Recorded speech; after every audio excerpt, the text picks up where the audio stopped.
Voilà, bon, ça va pas. Donc, eh bien, et ensuite on voit les solutions. Voilà, les solutions, c'est soit je reste avec mon parrain de travers et je me mets sur le bon profil pour que je suis beau, intelligent, intelligent. Si tu es blanc, si tu es une forte poitrine, si tu ne m'intéresses pas. Eh bien, on trouve ensuite les solutions. C'est accepter les choses comme on est, comme elles sont. S'accepter comme on est, accepter les choses comme elles sont, voir ce qu'on peut changer et accepter ce qu'on ne peut pas changer. Donc il y a des choses qu'on peut changer, il y a des choses qu'on ne peut pas changer.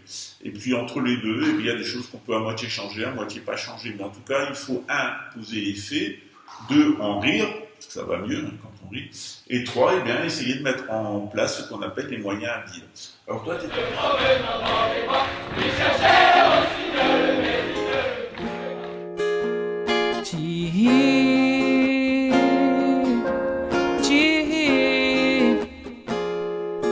Força da natureza, olha quanta beleza que há em ti, que há em ti.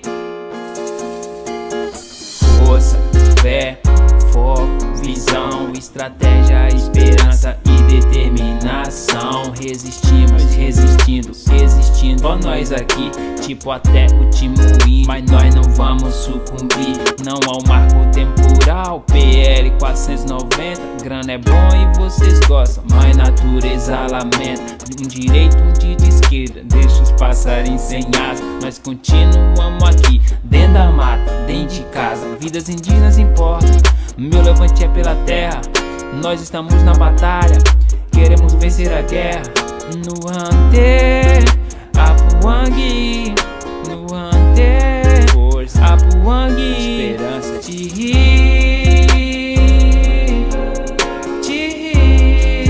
é a força e a razão. Força da natureza, é pela terra, olha quanta beleza, é pelo futuro aí que há em ti, que há em ti. Oh, muita fé, vamos aí. KF, Isaac na voz. É desse jeito. Resistir para existir.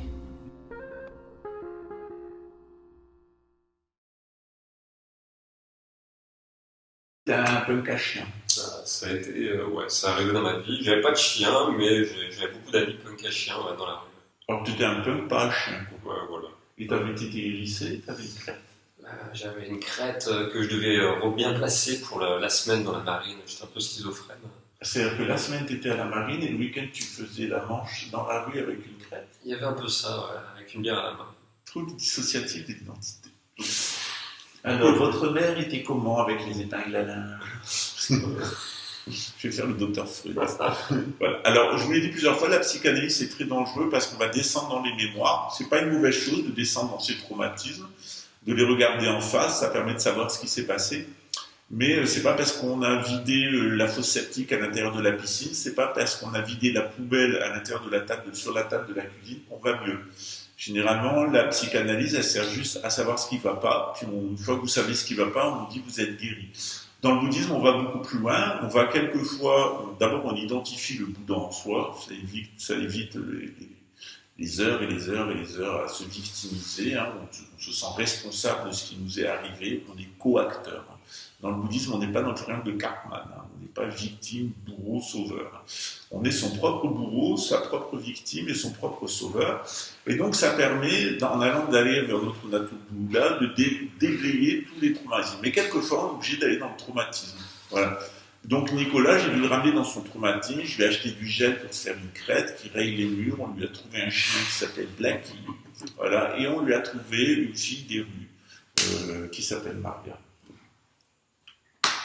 Merci.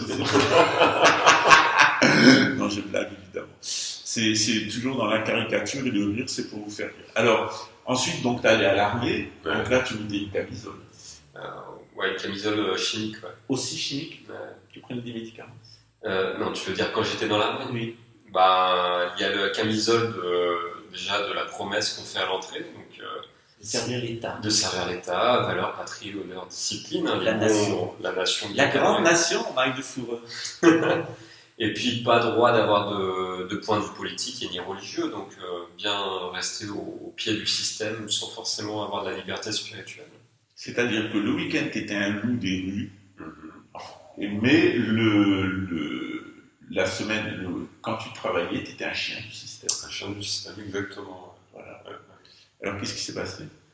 Une dissociation et donc un stage à l'hôpital pour me remettre dans l'axe.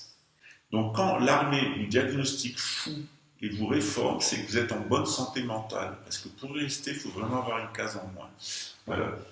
On est d'accord sur Exactement. Voilà. Ça va finir un coup de bombe nucléaire. C'est pour ça qu'on va parler aujourd'hui des champignons. Ça, c'est une bonne forme. Ouais. Alors, le champignon, il y a deux sortes de champignons. Il y a le champignon extérieur, c'est quand on a tout détruit et que la vie n'est pas possible. Hein, c'est Tchernobyl, c'est Hiroshima, Nagasaki. Puis il y a le champignon intérieur, c'est quand la vie intérieure n'est plus possible. C'est-à-dire qu'il n'y a plus d'ego, il n'y a plus de personnalité, il n'y a plus d'individualité, il n'y a plus de traumatisme, etc. On va complètement vers sa nature Bouddha. Et là, on vit une espèce d'explosion atomique intérieure, une espèce d'état de conscience. C'est pour ça que dans beaucoup de traditions, on va utiliser des instruments comme ceci. Ça, c'est un mélange de 7 herbes des indigènes qui permet de protéger notre système vagal et notre système pulmonaire. Pneumo, c'est le nerf pneumogastrique. Or, ce nerf pneumogastrique, il forme une espèce de croix.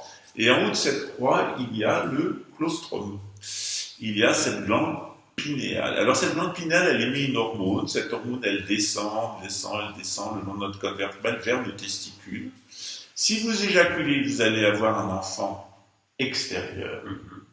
Et si vous éjaculez à l'intérieur, ou l'intérêt de la rétention du sémen, eh bien, cette hormone, elle va remonter vers votre glande pinéale et vous allez avoir un enfantement intérieur. C'est-à-dire, il y a quelque chose qui va renaître ou naître à l'intérieur de vous. C'est pas Pascal Tréfingui qui l'invente, ni le lama Punkachien, ni le lama Tartampion, ni le lama Zerati qui va très vite et qui n'a plus de permis de conduire. C'est tout simplement Jésus qui dit que le royaume des cieux, il ressemble à un grain de sénévé, c'est la plus petite des graines, c'est notre coccyx. À l'intérieur, il y a cette essence qui est concentrée. Et lorsque cette essence neurale qui descend de la glande pinéale va toucher notre coccyx, eh bien cette essence, elle va remonter à l'intérieur de nous, elle va purifier tous nos centres subtils. C'est pour ça qu'on ne joue pas avec des ondes, des mémoires, des os et de sais quoi encore. Et on ne joue pas avec la mémoire des os. Et sinon, c'est de la flûte. Voilà. Et donc, ça va remonter. Et quand cette hormone va remonter vers votre glande pinéale, eh bien, elle va vous donner une expansion de conscience. Et là, vous allez avoir une connexion totale avec Dieu ou avec votre nature Bouddha, en tout cas avec les différents univers. Mycélium cosmique. Ouais, c'est un genre de mycélium, parce qu'on va beaucoup parler champignons. On n'en a pas fumé, hein. Garantie, on n'a rien pris aujourd'hui. C'est pas le cas tous les jours. De temps en temps, on prend du râpé, de temps en temps, on prend de la ayahuasca. Pourquoi Eh bien, parce qu'on est en thérapie. Moi, je suis aussi en thérapie. J'ai fait une thérapie avec Nicolas. J'ai fait les trames avec Nicolas et les circuits de conscience. Et Nicolas est en thérapie avec moi. Donc, on est dans une communauté spirituelle et on s'aide les uns les autres. On se soigne les uns les autres. Chez nous, il n'y a pas de hiérarchie. Ouais, c'est la Shanghai. Il n'y a pas de hiérarchie chez nous. En haut, il y a le Bouddha qui est notre modèle et les 120 000 êtres réalisés, dont le prophète Mohammed. Et nous, on essaye d'avancer sur le chemin qu'ils ont tracé devant nous pour sortir de l'égoïsme, de l'orgueil, de la cupidité, de l'inquiétude, de la copulation, de la procréation forcenée ou assistée médicalement. C'est terrible. Voilà. Ils ne pensent plus, alors ils ne baissent plus, d'enfants. Voilà. Donc il faut tout faire artificiellement maintenant. Il faut tout assister médicalement maintenant. Même la pensée maintenant est assistée médicalement par une intelligence artificielle. Et donc, dans ce processus-là, eh bien, on a des expériences d'expansion de conscience. Et donc, on est parti un peu sur cette vidéo aujourd'hui à cause d'une vidéo de Russe. Une vidéo d'une Russe. Qui s'appelait « Lénine est-il un champignon ?» Très intéressant. Alors on nous explique à travers deux émissions. Une émission de la BBC qui a été diffusée aux Pays-Bas. En fait, c'est une émission des Pays-Bas qui a été coproduite par la BBC et sur un chercheur anglais. Et l'autre, c'est un intellectuel et artiste russe qui, en 1991, a fait une émission qui s'appelle « Lénine était-il un champignon ?» Et il nous explique qu'à l'origine, le symbole du Parti communiste, c'était un couteau et un champignon qui ont été remplacés par un marteau et une fossile.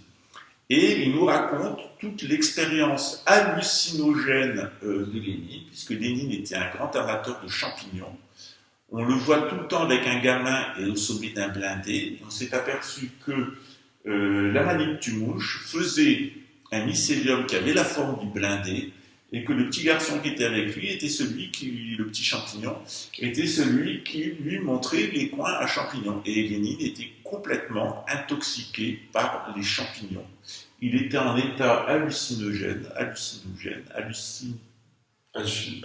hallucinatoire, voilà, avec des champignons hallucinogènes. Et donc, quand on a une expérience mystique, on peut avoir des rêves grandiloquents. C'est le cas de Gengis Khan, de Jules César, d'Alexandre le Grand. Ils veulent un gouvernement mondial et ils veulent être à la tête du gouvernement mondial et ils veulent organiser des religions, ils veulent organiser des armées, ils veulent organiser des banques, ils veulent organiser l'économie, ils veulent même modifier la nature, c'est ce qu'on appelle le transhumanisme. Vous allez tous être des transsexuels et des transhumains, c'est-à-dire ils vont même vous modifier vos gènes si on les laisse faire. Ils sont vraiment sans gènes. Un peu comme les plantes sauvages qui détruisent tout sur leur passage. Ouais. Alors, qu'est-ce que nous dit la tradition juive? La tradition juive, elle nous dit que après le déluge, il y a deux personnages qui ont vraiment merdé. On retrouve ça chez les Sumériens, avec Gilgamesh. Le frère de Noé, c'était un néandertalien. Il était con comme une buse, c'était Réré du QAnon. Voilà. Donc, il ne savait pas qui il était. Et puis, il fallait qu'on décide à sa place. Et quand on le laissait tout seul, eh bien, il était extrêmement brutal, extrêmement violent.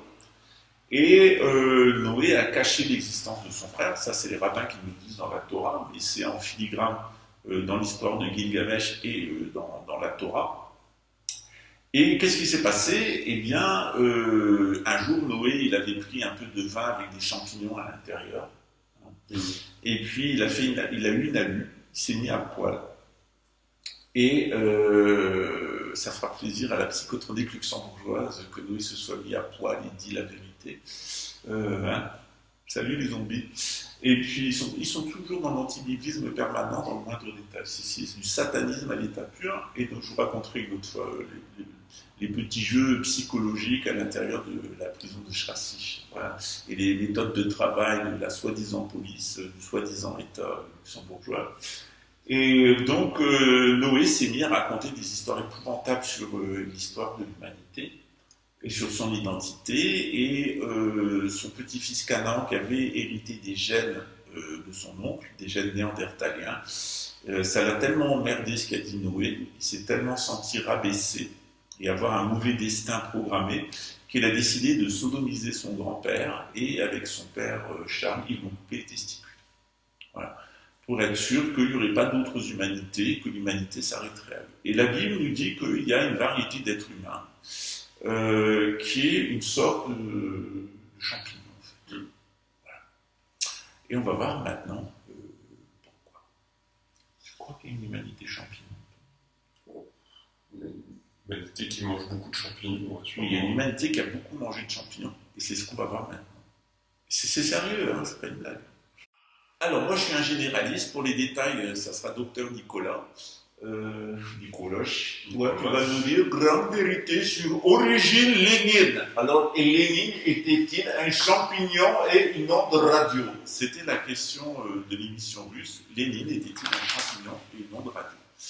En réalité, vous l'avez vu dans le sous-titre de l'émission, l'analogie, elle est claire. Lorsqu'on regarde intensément un objet, et qu'on va regarder ailleurs, vous avez une persistance rétinienne. Lorsque vous allez entendre une musique longtemps, vous allez avoir une persistance auditive. Quand vous allez manger beaucoup d'un aliment, ou quand vous allez avoir une allergie à un aliment, vous allez avoir une persistance au niveau du goût, et ainsi pour chacun des sens. L'idée, c'est qu'il y a un certain nombre d'êtres humains qui sont autour de nous, qui ne sont pas des êtres humains de maintenant. Ils sont des persistances d'une humanité qui a disparu. Et cette humanité qui a disparu, il y en a plusieurs. Il y a les hommes de Flores, les Dénosiviens, on en retrouve assez régulièrement de nouvelles humanités, mais surtout les Néandertaliens. Et quand on a retrouvé des tombes de Néandertaliens et des dents de Néandertaliens, c'est gros, une dent de Néandertalien, ils faisaient jusqu'à 2,50 m, 3 mètres, costauds les Néandertaliens. Et donc on s'est aperçu eh bien, qu'ils utilisaient de la pénicilline, qu'ils obtenaient en faisant pourrir des végétaux, qu'ils prenaient du peuplier pour faire eh bien, de l'aspirine, et puis surtout qu'ils avaient le corps qui était imprégné de stupéfiants, et en particulier d'un produit, d'une substance qui vient de l'anamite tumouche. La psilocybine. La Psilocybine. à tes souhaits. Donc voilà, donc il y avait cette substance, et que cette substance, elle a induit chez les Néandertaliens un certain nombre de conséquences. D'abord, ils étaient très peu fertiles. Au bout de 400 000 ans, ils étaient 50 000. Donc en matière de reproduction, c'était opération gérée à la quéquette molle. Et c'était aussi des micro-pénis. Et donc, ils avaient un système immunitaire très faible qui était lié à la vie dans les grottes, à l'usage de ces champignons. Ils étaient très souvent malades, ils soignaient beaucoup avec beaucoup de médicaments, donc ils épousaient plutôt des pharmaciennes, genre Mimi présidente. Et puis, ils étaient très menteurs, très dans la fabulation.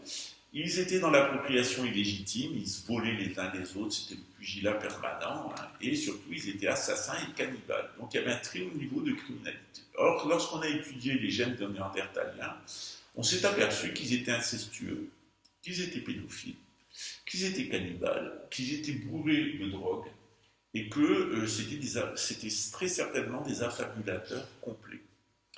Donc ils passaient des longues soirées dans la grotte au coin du feu à raconter des conneries, et ensuite, eh bien, une fois qu'ils en avaient un coup dans le nez avec les champignons hallucinogènes, ils baisaient les petites jeunes, en particulier leurs filles.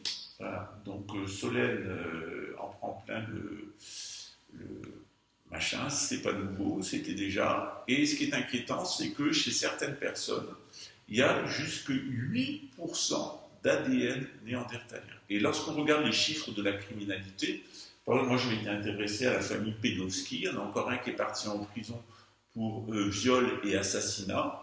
C'est vraiment une famille qui est décorée toute catégorie de criminalité. On en a compté, il y a environ 640 criminels. Depuis 100 ans, on a recensé 640 criminels à l'intérieur de cette famille.